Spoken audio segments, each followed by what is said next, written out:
At this point, something desperately needs to be done across the board in professional wrestling, period. You know what we're here to talk about. So let's just go ahead and roll that motherfucking intro.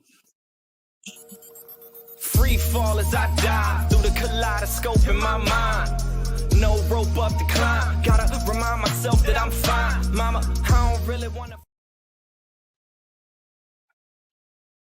Jeff Hardy. Of course, for those of you, if you don't already know, Jeff Hardy has been arrested for yet another DUI. Now, there's been a lot of people that have covered this whole thing, so I'm not going to go into the whole spiel of what's going on. There is a police dash cam footage that has been released. I think it was released by TMZ, and then whatever news media is in that part of Florida had covered it, I believe. So I think that's where I seen it from. I'll put the description I'll put the link in the description down below so that way you guys can go and look at that video for yourselves. But like I said, I'm not going to go across the board and talk about everything that's happened. I will talk about the footage in the video that I saw, because the thing is, I wanted to wait because, of course, it's like everybody else. You wake up and you hear about it and you see the shit that's going on.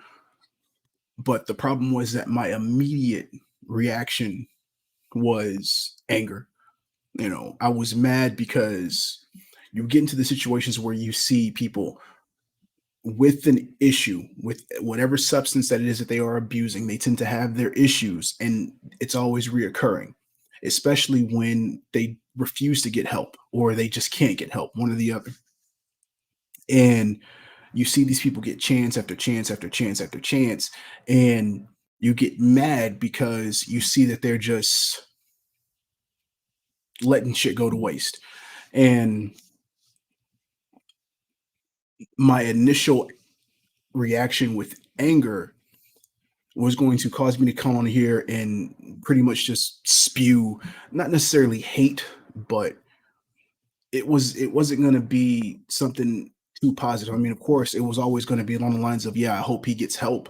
But as the day went on, I kind of thought about it some more, and it went from a lot of anger to, sympathy, to pity, to, just an all around empathetic feeling that I had.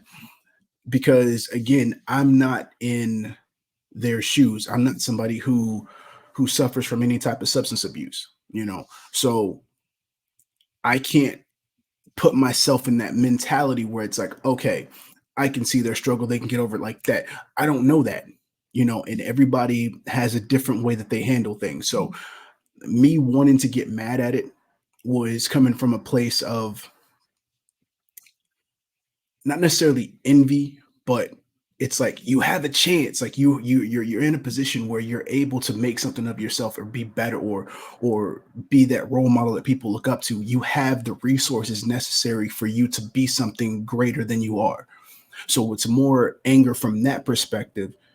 And it's like, why are you wasting your chances? Like, why are you wasting the opportunity and this blessing of a life that you have? And of course, started thinking more about it, and then it got me to the point of where I started thinking about everything across the board. I started thinking about, Jeff Hardy incidents. I started thinking about Jimmy Uso incidents, thinking about Jay Uso incidents, thinking about the issues with Kurt Angle, and of course, the whole joke of Perk Angle,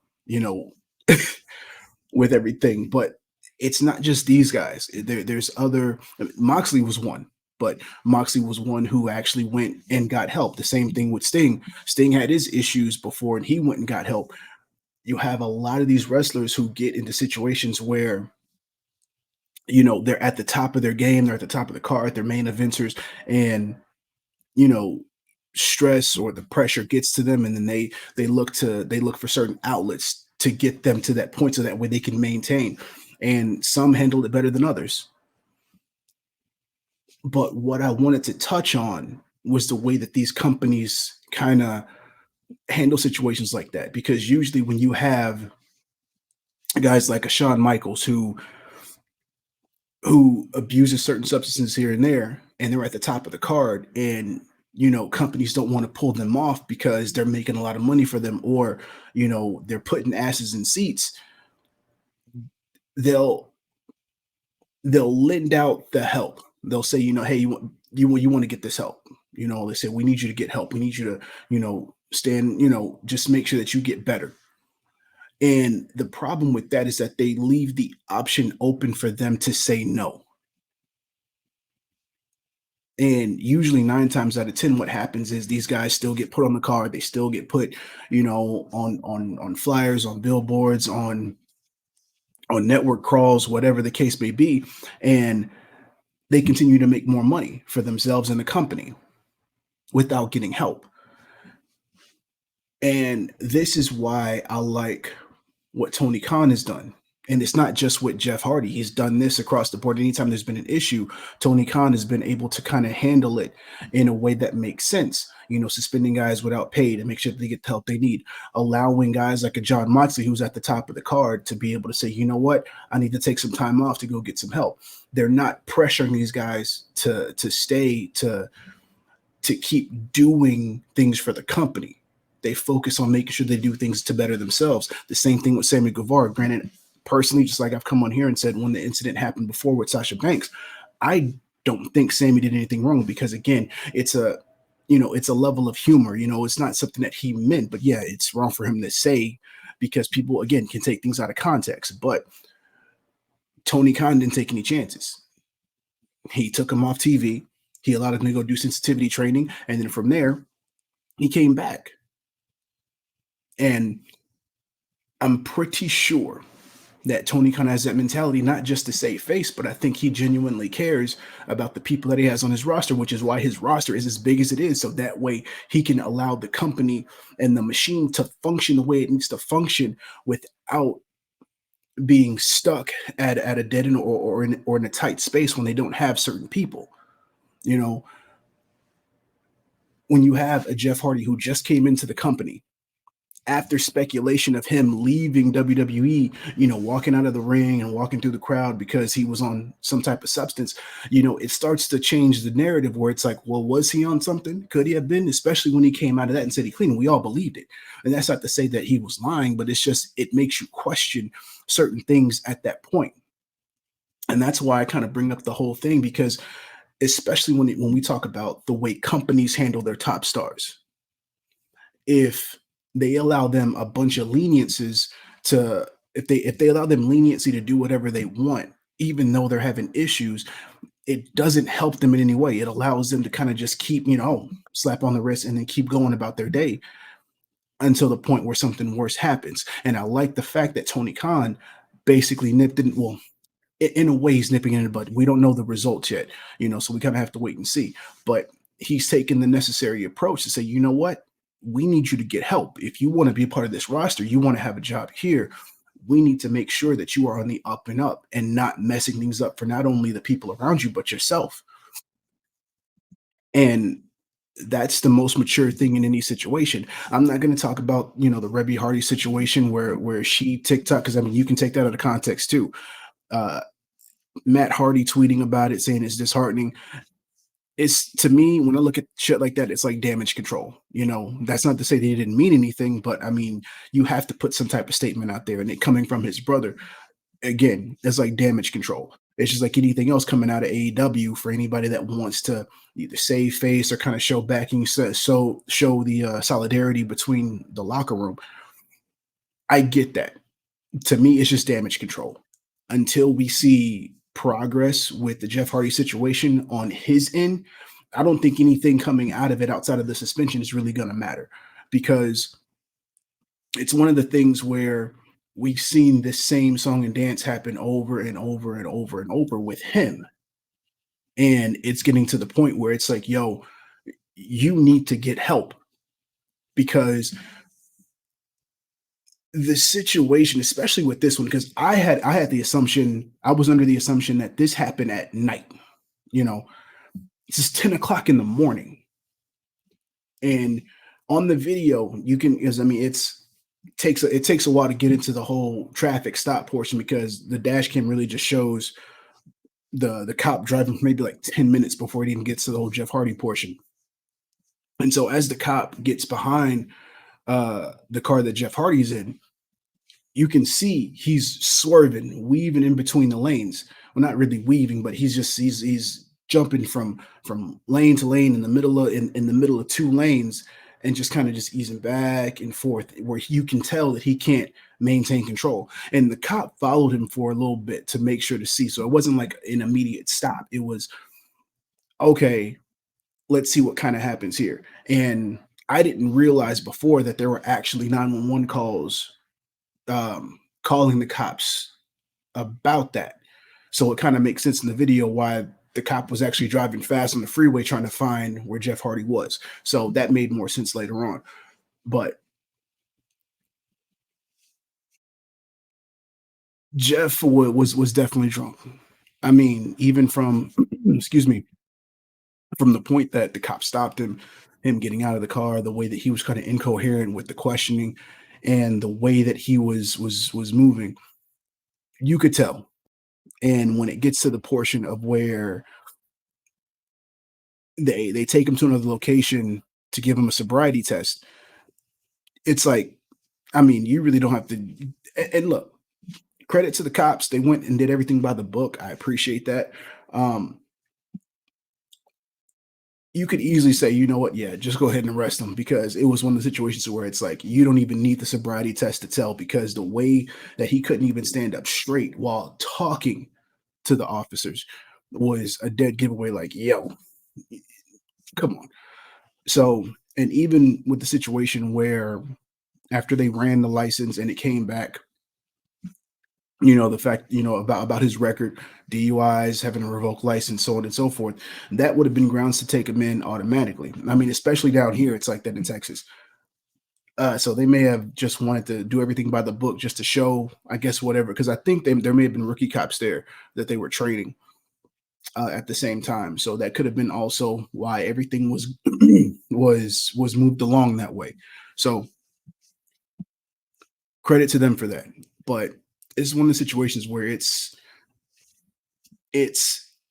I mean, as Matt Hardy tweeted out, it's disheartening to see something like this because of the fact that we were thinking that that Jeff Hardy was getting a second chance in AEW. Like, it was okay, you get to kind of ride off into the sunset with your brother. You get to have one less hurrah with the tag titles of another company and kind of just end everything on a good note.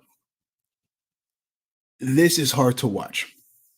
And the fact that you have a lot of good people on the roster, a CM Punk who's straight edge, a Darby Allin who's straight edge, a Mox who just came out of a situation where he was battling with alcoholism, a Brian Danielson who is, I believe, he's straight edge as well. Sting,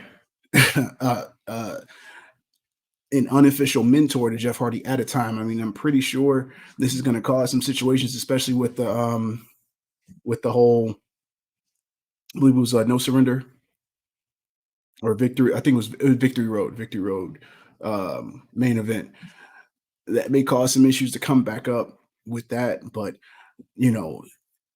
Steve Borden is a forgiving guy, so I'm sure that he's more than willing to help. As a leader of the old school in a way. But you have a lot of people who I believe are more than willing to help Jeff get clean and get back on track. Especially with somebody again like Mox, who just came out of the same situation, not necessarily to that extreme, obviously, but somebody who was willing to understand they had an issue and then go get help. I'm pretty sure that would lend a lot of benefits to Jeff Hardy in the same situation. But I think in AEW, outside of the whole professional wrestling aspect, the company itself is a much needed positive in the wrestling community because of the way that it handles situations like this.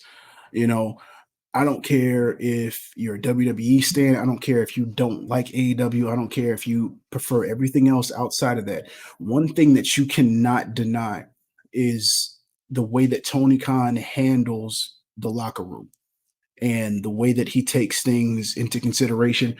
You know, say what you will, but one thing you cannot deny is the fact that he actually does care about the well being of all the performers that he has on his roster, period. And this is another example of that. So I believe, I truly do believe, and I hope that this is actually the right direction and that it's beneficial for Jeff Hardy. But I personally do believe that Jeff Hardy is going to get the help that he needs. And I feel that once this is all up, we're going to get a new Jeff Hardy to give us one hell of a run, one hell of a last run for him, to where he'll be able to end his professional wrestling career on the best note possible, to where we don't look at it like a disgrace. And the reason why I've kept this, the reason why I've kept this picture up is so that way you guys can understand that this is not how we want to remember Jeff Hardy. This is not how we want to think about Jeff Hardy whenever we think about professional wrestling. We want to think about Team Extreme Jeff Hardy. We want to think about Brother Nero Jeff Hardy. We want to think about Willow Jeff Hardy, as some may think that's bad, but we want to think about the Jeff Hardy who's had the most promising career in professional wrestling, from start to finish. That's how we want to look at it. Yeah, there may have been bumps in the road, but we want to make sure that we look at this as an example of what we don't want to see at the end of the day. Whenever we think about Jeff Hardy after he retires, we want to make sure that it's on his terms. We want to make sure that it's on the best note possible to be left off. But again, this isn't to shit on Jeff Hardy. This isn't to shit on the professional wrestling industry. It's not to shit on AEW or WWE. It's just that as companies, you don't want to put so much stock into your top stars to where, one, you can't operate without them, and then two, you allow them to get away with things that they shouldn't be able to get away with just because they bring in certain amounts of money. Because we were on the verge of potentially maybe seeing the Hardys win the tag titles at AEW. And it's been taken away from us, regardless if we wanted to see it or not. It's still been taken away from us because of situations like this. And I think that the only negative that I have about AEW on this is that they should have vetted this before signing him. They should have made sure that this was not going to be an issue, because he literally just got there and we're already dealing with this. So that's the only negative I have on them, is that this should have been vetted a long time ago. Like, I don't care if they had it from word of mouth, from him, from Matt, whatever. They should have taken the necessary steps to make sure that he was going to be clean and was going to continue to stay clean. So it is what it is at this point. I'm just looking forward to seeing what's going to happen after that. So with that said, until you hear this immaculate voice and see this handsome face in a couple days, I bid you all adieu. And until next time, you beautiful, beautiful, beautiful, beautiful mother effers. Yeah, I know. Comments, concerns, like it, hate it, whatever. This is more so about this situation here with the DUI. So you can leave your comments, you can like it, you can hate it. I don't care. I think we just all need to recognize that there's an issue. So until next time, you beautiful mother effers, tag the fucketh out. Dollars make a way to make a change. Gotta be insane to make them same mistakes again. So I'm switching lane to lane. Pray the curb don't